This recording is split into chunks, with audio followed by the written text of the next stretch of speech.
Good evening, everyone. I'm Hayley Ann Solomon, and I've been asked by my publisher to read one of my stories from Once Upon a Fairer Time, Classic Tales Revised in Rhyme. I couldn't decide which one to read, but in the end I decided on Jack and the Beanstalk because it's a lot of fun and everyone knows the story. So I'll start with the author note because each tale has a little bit of a backstory of why I wrote it. And then I will show you the beautiful illustration by my husband, Clive Solomon, our first collaboration on a book. and then I will read you the story, and I hope you enjoy it. So, Jack and the Beanstalk author's note. I have quite possibly magicked this more than is needed.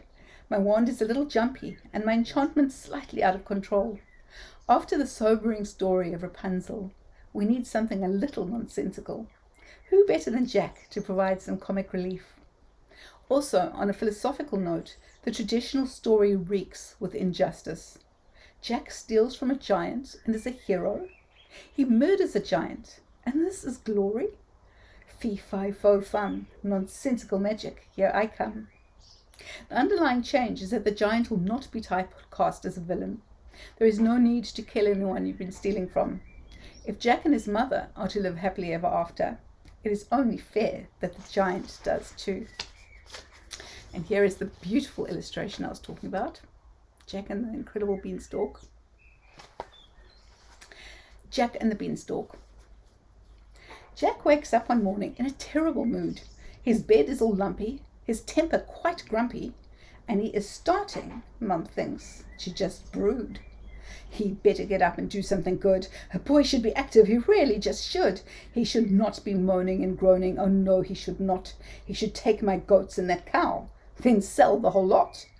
With the money he can buy wood for a fire, or perhaps he can learn to wire a fine lyre.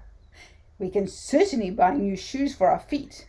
I'll teach him to cook, or we can bake a sweet treat. Here, Jack, she says, take the goat and moo cow. Walk to the market, he'll manage somehow. Then bring back the coins, we'll decide what to do. One can never go wrong with a guinea or two. So Jack stops all his grumbling. His mum gets quite cross and unties the goat, quite at a loss as how to lead cow with goat at an angle, with ropes and the leads all loose in a mangle. But try he does, and the goat darts right off, and the cow munches grass and just ambles, of course, while Jack's mood grows worse. Soon he is scarcely averse to abandoning the cow in its pastured traverse, but is worried that his mum would be rather displeased, for the goat is now gone, and the cow they might need, or at least some coins, or something for sure. To return empty-handed holds little allure. Jack, I will buy that pesky cow. It's too scrawny for steak, but I'll manage somehow. And as for the goat, it's wandered uphill. I'll catch it for sure, if it sails your true will. Jack whirls around, and who does he see? In truth, a true witch, but to him it's just Dee. Dee from the cottage 2 leagues and a mile. Dee who is old, but who hides a sweet smile. Toothless, of course, she's 102. But with eyes full of twinkles, as everyone knew. Of course, Dee, I'll sell you these beasts. 2 guineas, they're yours. For the solstice moon feasts? Oh no, I've chickens for those, and a woolly great sheep. The cow and the goat I think I might keep. Here are some beans, Jack, to seal this great sale. Plant them tomorrow, they'll grow without fail. But what of my sovereigns? 2 are soon spent, a silly great waste. My beans are much better, much more to your taste. But Mum, hush dear, your mum is nice, but not all that fun. Take my advice, let this deal now be done. So Jack swaps the goat, if he ever gets found, and the scrawny sad cow for the beans on the ground. Bury them well in a sunny sweet garden, bury them deep, then beg your mum's pardon. Which is what Jack does. His mum is cross as can be. Now the grumpy one's she, with Jack pleased as can be. He gets no supper that night, not even dry bread. But Jack doesn't care as he snuggles in bed. He has a feeling inside, warm with deep magic, and the magic is calm, warning naught of the tragic.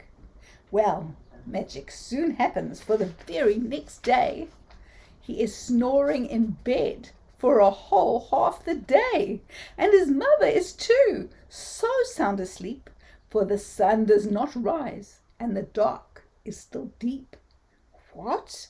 Impossible, I hear you say, and you're right, of course, in a curious way, for a beanstalk has grown so large and so high, it teeters and totters on top of the sky, and the shade from the leaves, that shade alone, is stopping the light from lighting his home. It's a wonder. When he wakes, Jack doesn't stop to think or ponder.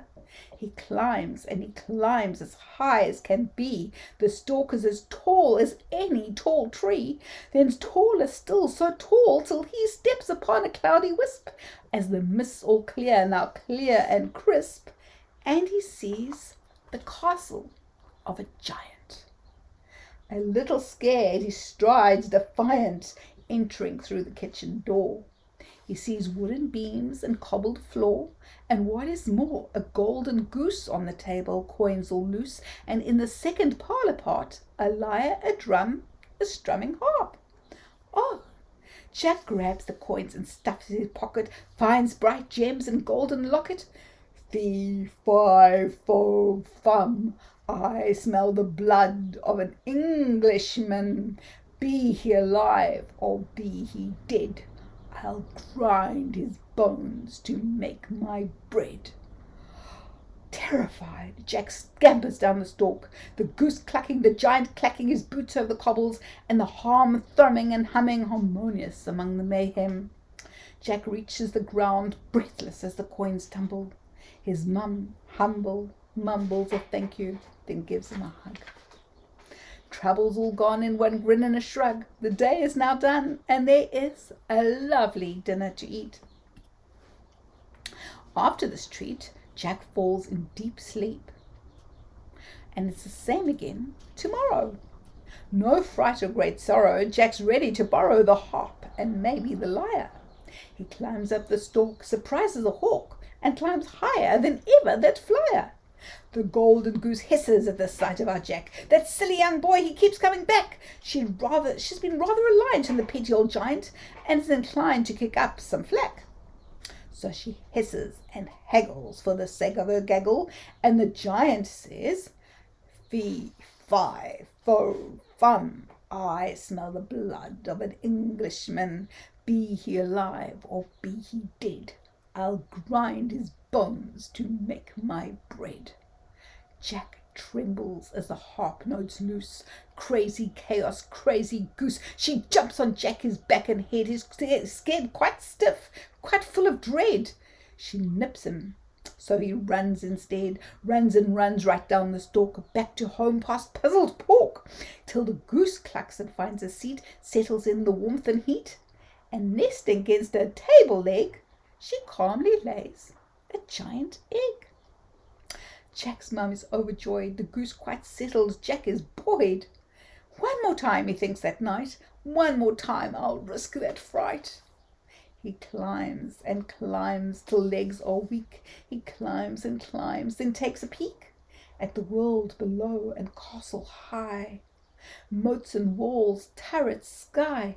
His heart beats fast, till long and last he hurries past the kitchen gloom to ancient harp in parlour room. As he touches the harp, notes resound, echoes trill and sounds rebound, and the giant rushes with a giant growl. To Jack's small ears it sounds a howl. Fee, fi, fo, fum, I smell the blood of an Englishman. Be he alive or be he dead, I'll grind his bones to make my bread. This time Jack rushes down the stalk, faster than his legs can carry him. He sees the mighty boots of a giant rush after him. A booty, a booty, a booty, big boots, with the lyre and drum in symphonic cahoots, a cacophony of noise to his matching heartbeat, and the wail of his mum and the goose at his feet, cluck, cluck, and clucking, and the cackling of Dee, who just happens to amble near the giant stalk tree. Jack takes an axe and chops the stalk down, and the giant he tumbles and takes to the ground. Then he sobs a little, complaining he's tired of being a villain and eating bread of the bones of the English. Little is said. He wishes he could live in a quaint little house with just a small cat or even a mouse, and eat cake all day and never bone bread, for grinding and grinding has gone to his head, and he'd rather stop if he possibly could. And Dee's eyes now twinkle as witchy's eyes could. And she asks the bad giant if he would like to be good. And when he says yes, they all beam and smile, and Jack and the giant play for a while. And Jack grows up, and the giant grows down, as Dee just quietly smiles. The goat and the cow amble free, the goose lays her eggs, gold they all be, and Mum and the giant and Jack all take tea with the witch up the hill, the one they call Dee.